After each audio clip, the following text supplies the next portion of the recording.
programa de hoje nós estamos falando de carreira e das escolhas profissionais que tomamos em várias etapas da vida. O nosso entrevistado é Bernd Entchev, consultor de carreira.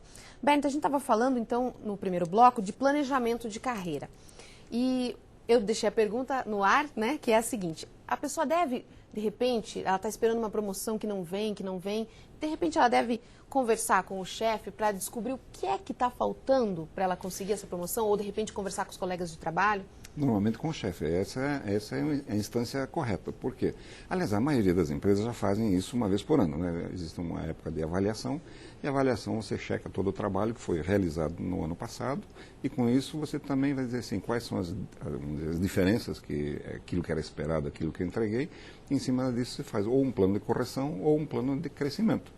E nessa hora também é a hora bem adequada de você discutir com o seu chefe que tipo de carreira você pode ter naquela organização, o que falta para você poder crescer, porque que habilidades você precisa desenvolver. As pessoas só escutam, né? Ah, você recebeu uma avaliação assim, e elas não fazem as perguntas que vão guiar a carreira dela. A avaliação, na verdade, ela sempre envolve dois aspectos, ou deveria envolver dois aspectos, né? Um, o desempenho, quer dizer, se você é um analista de RH.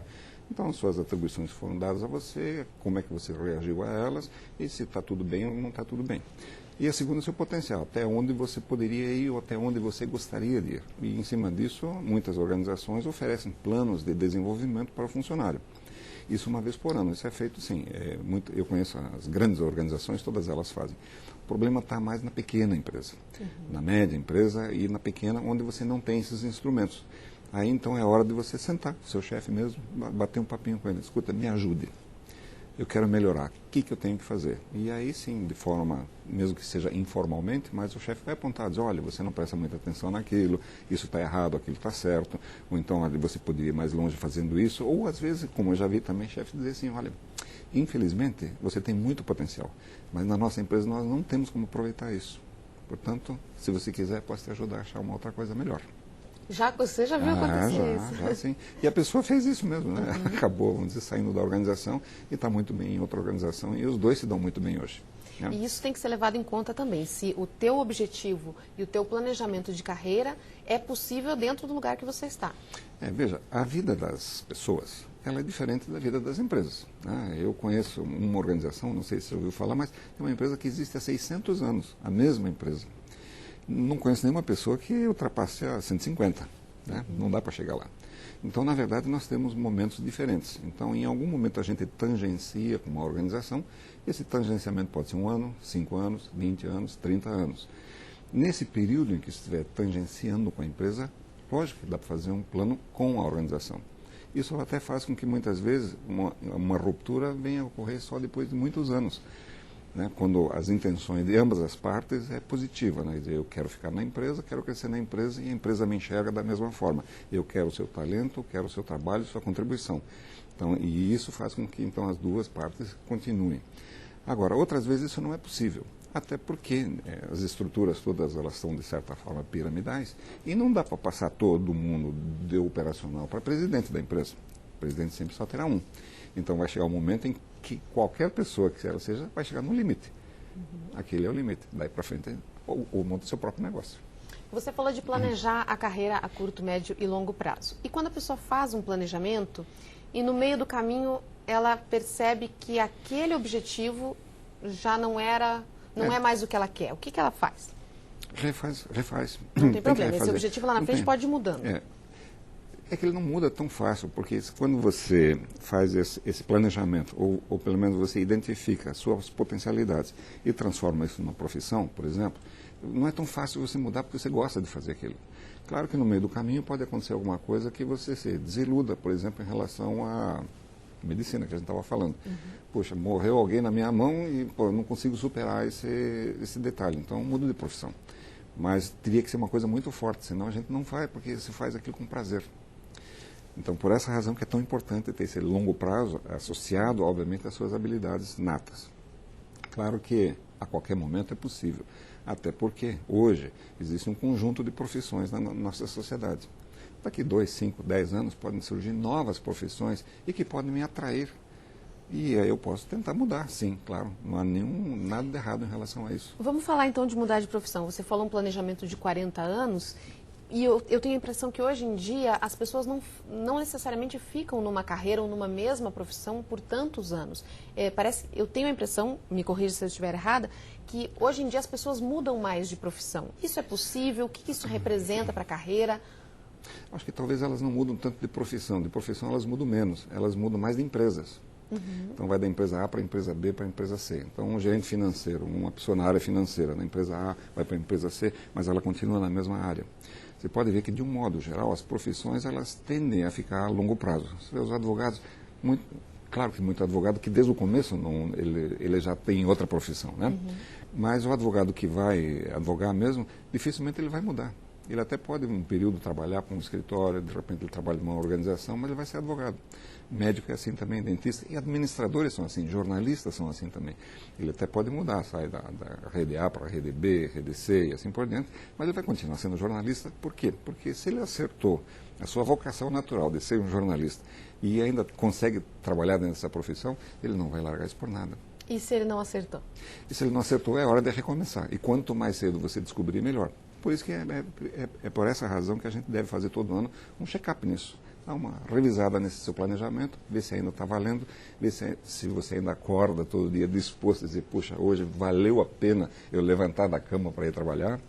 Isso a gente tem que fazer essas perguntas quase que todo dia. E se a pessoa quiser, ela percebeu que a profissão dela não é essa, ou ela não gosta mais da profissão, ela é possível mudar? E como é que deve ser esse planejamento? Não é assim também abandonar uma coisa e entrar em outra? Veja, vai depender um pouquinho da idade também que você está fazendo isso aí. Claro, quanto mais jovem, fica mais fácil fazer a mudança, né? Porque você deixa menos coisas para trás. Depois que trabalhou 20 anos, vamos dizer, lá na área financeira, e aí, de repente agora eu vou ser um gerente de marketing, né? Claro que você pode fazer isso, né? A qualquer momento você pode fazer isso, mas não é tão simples, porque você está jogando 20 anos de experiência, de prática, de aprendizado, de erros que você cometeu, erros que você corrigiu, crescimento, você está deixando isso para trás. E não é muito fácil a gente deixar essas coisas para trás. Mas o que é possível por essa razão aqui, uma vez por ano a gente devia sentar, como a gente está falando agora aqui, deixa eu dar uma revisada no meu projeto. Como é que ele está? E aí revejo o meu de longo prazo, o de médio prazo e o de curto prazo. E se for o caso, por exemplo, tem que fazer outra faculdade, vá fazendo as duas coisas ao mesmo tempo, até que seja possível fazer essa transição. Quando você é adulto e você tem responsabilidades financeiras, você tem que fazer dessa forma. Quando você é jovem, né, quando ainda não tem responsabilidade, não está casado, não tem filhos, não tem nada disso, é um pouco mais fácil fazer e um pouco mais rápido fazer. Mas é possível fazer sim. Eu conheço muitos profissionais que mudaram no meio do caminho, na metade da vida útil deles, como profissionais, mudaram e se sentiram muito bem. Bernd, e é muito comum as pessoas insistirem, às vezes, numa profissão, ou não numa profissão, mas numa área dentro da sua profissão, e às vezes não é bem a habilidade, às vezes ela tem mais habilidade para uma coisa e ela fica insistindo em outra, e todo mundo fazendo pressão para que ela vá para uma área e a pessoa gosta de outra. Existe isso? É comum? Existe, claro que existe. A pessoa não coincidir a vocação com a vontade, né? Mas é que às vezes também a pessoa, às vezes, ela tem muito medo do risco de você mudar e não dar certo, né? Por qualquer razão não vai dar certo, seja lá qual for a razão. Mas a pessoa às vezes não tem condições de assumir esses riscos, né? Então uma mudança, mesmo que seja para aquilo que você faça naturalmente, sempre há um risco de não dar certo. E tem pessoas que têm realmente medo de não dar certo alguma coisa, então ficam onde estou, mesmo não gostando. Isso vale para tudo na vida, né? Inclusive nos casamentos, né? Você veja quantas pessoas continuam casadas mesmo não se gostando mais, mas é mais cômodo, é mais barato, sabe? Não tem que dividir nada. Então, e assim também nas profissões, com as empresas que você trabalha. Mudar simplesmente por mudar, às vezes também não é talvez o melhor. Porque você tem que olhar sempre o conjunto, né? As suas habilidades naturais, o seu prazer em fazer aquilo, mas também segurança é uma coisa que a gente busca. Eu também quero ser, por isso que tanta gente faz concurso público, porque em princípio não pode ser despedido. Então, isso é uma segurança importante, né, na nossa vida, até porque sem dinheiro é difícil a gente sobreviver, né? E tem o risco de você não conseguir voltar. Também, né? Porque às vezes você vai e a área que você deixou, ela evolui.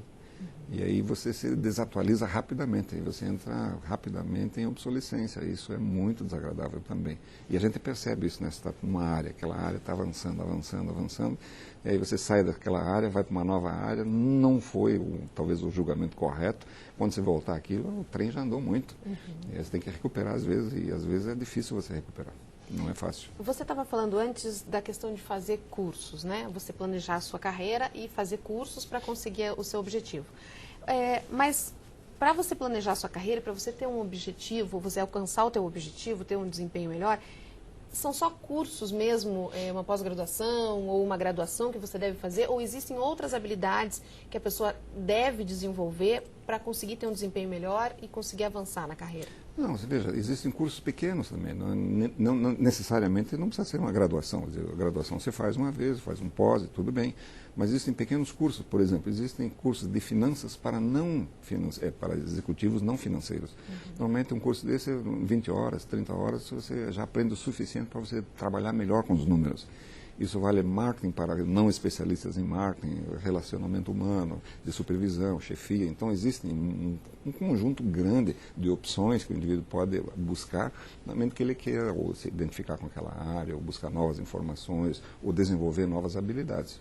E é muito comum a pessoa se especializar tecnicamente, mas esquecer essa parte do relacionamento, porque hoje em dia o relacionamento é muito importante. Muito, muito. E a maioria das empresas, as que inclusive que eu trabalho com elas, a maioria dos grandes problemas que os executivos enfrentam lá são os problemas de relacionamento. Na verdade, não são os problemas técnicos que despedem normalmente as pessoas. Para você perder tecnicamente, você tem que cometer um erro muito grosseiro, né? Agora, com pessoas, você não ter habilidade, você não ter, vamos dizer, subordinados bem motivados, né? Que saibam trabalhar com alegria, que consigam atingir os resultados. Quando você não consegue isso, você dança rápido. Então, dizer, quanto mais se aprender, melhor. E até porque lidar com pessoas é tão complexo, né? Porque nenhum de nós tem um botãozinho no mesmo lugar, onde se eu tocar, não tem manual, né? Então, você tem que aprender com cada pessoa, obviamente, tem um jeito de ser levado, tem forma de interagir com essas pessoas que diferem de uma pessoa para outra. Existem algumas coisas gerais, é claro, mas cada pessoa é um indivíduo, e cada indivíduo desse precisa ser percebido também. Então, essa é uma das grandes funções, uma grande dificuldade, mas ao mesmo tempo uma grande vantagem competitiva de qualquer pessoa quando ela consegue fazer isso bem feito. Eu comecei o programa perguntando da questão de se acomodar no emprego e vou terminar também fazendo essa pergunta. É muito comum as pessoas se assustarem quando são mandadas embora porque elas não conseguem, não esperavam, são pegas de surpresa mesmo e depois vão ver que se acomodaram, ficaram lá só indo fazer, né, bater cartão, digamos assim? Na verdade, o trabalho, né, o emprego faz parte da vida da pessoa. Tanto é que a maioria de nós é conhecida pelo João empresa tal. João da Assembleia, João não sei de onde. Esse é o nosso nome e sobrenome. Quando por alguma razão a gente perde esse sobrenome, a gente perde a referência. Não é nem só o trabalho e a rotina, mas a rotina que a gente perde, o trabalho e o sobrenome. Vai ligar para a pessoa, eu era da TV Sinal, agora não sou mais. Agora não sou mais. É muito difícil isso, né? Não é muito fácil, não. Até porque todos nós agimos entre nós dessa forma. Então é um trauma bastante grande e as pessoas normalmente não estão preparadas para isso. Dizem alguns psicólogos que a perda do emprego é como se estivesse perdendo um ente querido, alguém da família. É mesmo como se fosse uma morte semelhante a essa. Claro que o momento, vamos dizer assim, do país, né, hoje, se alguém perder um emprego, é menos crítico, porque o Brasil está crescendo, está oferecendo muitas vagas, né, de trabalho para todo mundo. Mas, normalmente, não é assim. Então, e é importante, então, manter assim, a sua rede de relacionamento. Às vezes a pessoa está no emprego e esquece dos amigos antigos. Então, aí é que está. Networking, que se chama, né? A rede de relacionamento, você tem que fazer preferencialmente quando você está bem e quando está bem empregado. Essa é a hora de se fazer. Quando você perde o emprego, aí você tem um monte de amigos que vão te ajudar a achar até um novo emprego. E, aliás, não sei se você sabia, mas metade dos empregos significativos aqui no Brasil são feitos através de indicações e não por empresas como a nossa de recrutamento e seleção de executivos, mas sim por indicações de amigos que indicam. Cultivar as amizades, então isso é importante. Muito importante. Então, para quem quiser saber mais, você tem um blog, um site, tem, né? Tem um blog, um site.